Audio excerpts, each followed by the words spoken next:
Mr. President, Dr. Biden, Madam Vice President, Mr. Emhoff, Americans, and the world.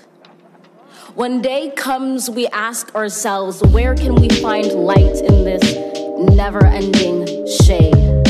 The loss we carry, a sea we must wade. We've braved the belly of the beast.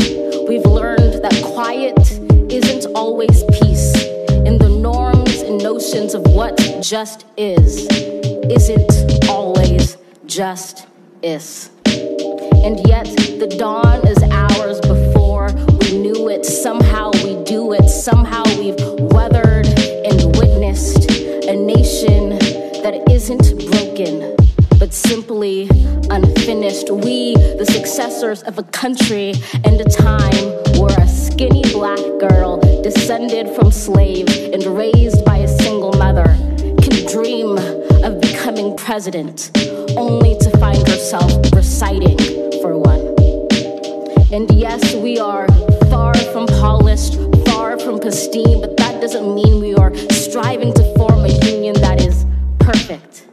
We are striving to forge our union with purpose, to compose a country committed to all cultures, colors, characters, and conditions of man. And so we lift our gazes not to what stands between us, but what stands before us. We close the divide because we know to put our future first. We must first put our differences aside. We lay down our arms so we can reach out our arms to one another. We seek harm to none and harmony for all. Let the globe, if nothing else, say this is true. That even as we grieved, we grew. That even as we hurt, we hoped. That even as we tired, we tried. That we'll forever be tied together, victorious.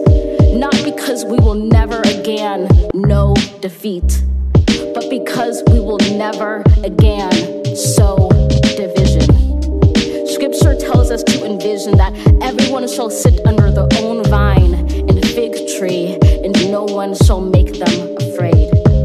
If we're to live up to our own time, then victory won't lie in the blade, but in all the bridges we've made. That is the promised glade, the hill we climb, if only we dare it. Because being American is more than a pride we inherit. It's the past we step into and how we repair it. We've seen a force that would shatter our nation rather than share it, would destroy our country if it meant delaying democracy.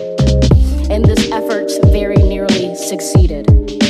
But while democracy can be periodically delayed, it can never be permanently defeated. In this truth, in this faith we trust, for while we have our eyes on the future, history has its eyes on us. This is the era of just redemption. We feared it at its inception. We did not feel prepared to be the heirs of such a terrifying hour, but within it we found the power to author a new chapter, to offer hope and laughter to ourselves. So, while once we asked, how could we possibly prevail over catastrophe? Now we assert, how could catastrophe possibly prevail over us?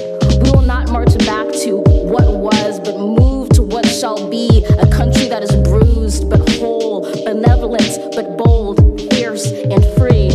We will not be turned around or interrupted by intimidation, because we know our inaction and inertia will be the inheritance of the next generation. Our blunders become their burdens, but one thing is certain: if we merge mercy with might and might with right, then love becomes our legacy and change our children's birthright.